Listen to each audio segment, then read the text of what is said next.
Emergency patient వస్తే పట్టకపోతే ఎట్లా madam? ఎక్కడ వెళ్ళాలి పేదోళ్ళు మరి?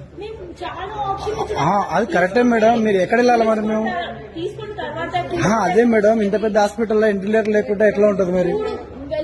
అదే మేడం, మరి పేదోళ్ళు ఎక్కడ వెళ్ళాలి మీరే చెప్పండి. అయితే మేము అన్ని ఇప్పుడు అపోలో వెళ్ళాము, ఎక్కడ వెళ్ళినా ఇదే రీజన్ చెప్తున్నారు.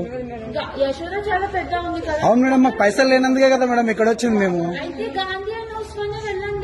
అక్కడ ట్రీట్మెంట్ సరిగ్గా లేదని ఇక్కడ నిమ్స్ లో మంచిగా ఉందని వచ్చినాం మేము. మీరు ప్రతిదానికి లేదంటే మేము ఎక్కడ వెళ్ళాలా మేడం? మేము ఏం వెళ్ళి తీసుకోవడానికి ఎట్లా ఉంటుంది మేడం? మీకు కొంచెం ఇట్లా రిక్వెస్ట్ చేస్తే ఇట్లా ఇంత ఇట్లా అర్థం చేసుకుంటున్నారు మేడం.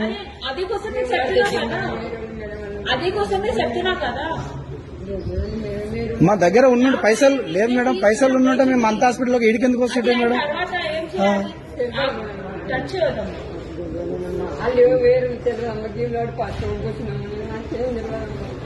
దూరంకి వెళ్ళి వచ్చినా మేడం, కొంచెం రిక్వెస్ట్ చేసినా కానీ మీరు ఆక్సిజన్ పోర్ట్ లేదు. ఇప్పుడు తీసుకుంటే తర్వాత ట్రీట్మెంట్ ఎట్లా అయ్యాలి? మేము ఇంత పెద్ద ఎక్కడ పోయినా అదే రీజన్ చెప్తున్నారు.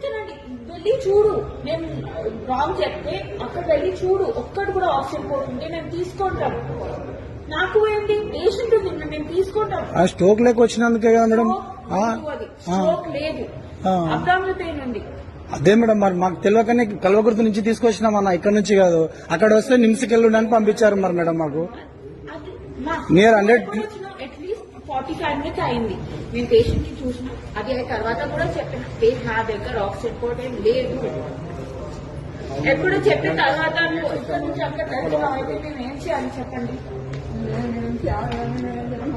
అండ్ అది వీడియో పనిచేయాలి. మరి అవును మేడం, మరి నేను మరి ఎక్కడ చెప్పాలి చెప్పండి? మరి మీరు కొంచెం కూడా రిక్వెస్ట్ చేసుకుంటున్నారు కదా మేడం. మీరు చెప్తే అక్కడ వెళ్ళి చూడు, ఒక్కడు ఇంతగానో ఉన్నప్పుడు మరి ఇంకెక్కడ పోయిందని చెప్పండి అన్న. మీరు ఇట్లా చూసుకున్నా కదా, దేనైనా అడ్జస్ట్ చేసి చేస్తారు కదా.